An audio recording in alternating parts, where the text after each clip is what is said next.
Everybody, Nick Espinoza, your chief security fanatic here, obviously still traveling due to the hotel art that you can see. So this week's data breaches is actually going to basically focus on one single data breach.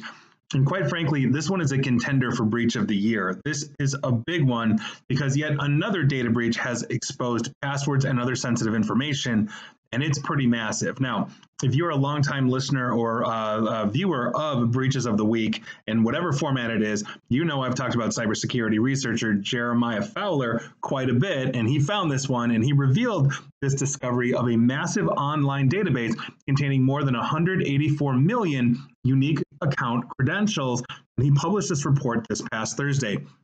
We are talking about, and again, 184 million users, but usernames, passwords, emails, URL for basically a ton of application and websites, including Google, Microsoft, Apple, Facebook, Instagram, Snapchat, and on and on and on. The database also contained credentials for bank account information, health platforms, aka your hospital or doctor's office, government portals, and more.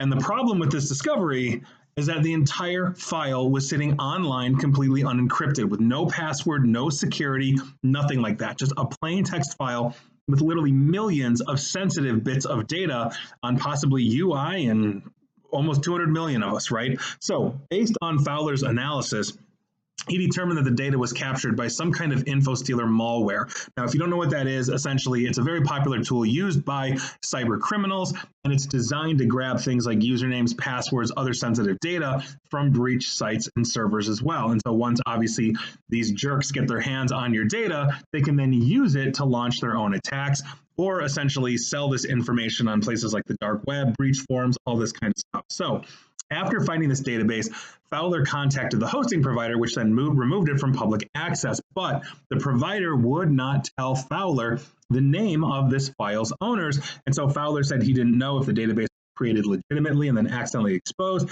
or if it was intentional and basically being used for malicious use. So in order to check the validity of this, Fowler started emailing many of the people listed in the file and told them that he was researching a data breach, and several of the individuals confirmed that the records contained valid account passwords and other data. And for the record, you never want to see an email from Jeremiah Fowler. No offense, Jeremiah, if you're listening to this, but if you email me, I hope to God it's because you want to come on my radio show and talk about this stuff, and not because I'm caught up in something like this. So though the person or people behind this database obviously are to blame for this, quite frankly, we all know users share in the responsibility. And to quote Fowler, and he's 100% correct, and I quote, "Many people unknowingly treat their email accounts like free cloud storage and keep years worth of sensitive documents such as tax forms, medical records, contracts, and passwords without considering how sensitive they are. To create serious security and privacy risks if criminals were to gain access to thousands or even millions of email accounts." And yes, if you're putting stuff in iCloud or Google Cloud or Google Drive or whatever, they're data mining the bejesus out of this. Not to mention, a lot of people have very poor cyber hygiene. And so here are some basic steps that I think you should take in order to make yourself more secure. First things first, change your passwords with each frequency. And you should not basically be using the same password all over the place. A lot of people have one password for everything. And so if your password for Facebook is the same as your bank, you seriously need to change those things right now. So change your passwords frequently. A default recommendation from NIST is if you have multi-factor authentication, and you should have it on, you don't have to until you know you're in a breach, but do it, semi-annually, something along those lines. On top of it, these passwords should be complex and unique. Obviously, you want 14 or 15 characters at least, uppercase, lowercase letters, numbers, special characters like exclamation points, question marks, dashes, all that kind of stuff. And if you're thinking, Nick, you're absolutely high if you think that I'm like putting that on my phone or something along those lines. One, you can use phrases, like question mark, you cannot crack this password, one exclamation point or whatever, that makes it actually very hard. Not to mention on a mobile phone, you can do this, which makes your phone that much harder to break into if the phone is off and somebody's trying to crack it, and you can still get in via biometrics. So there you are.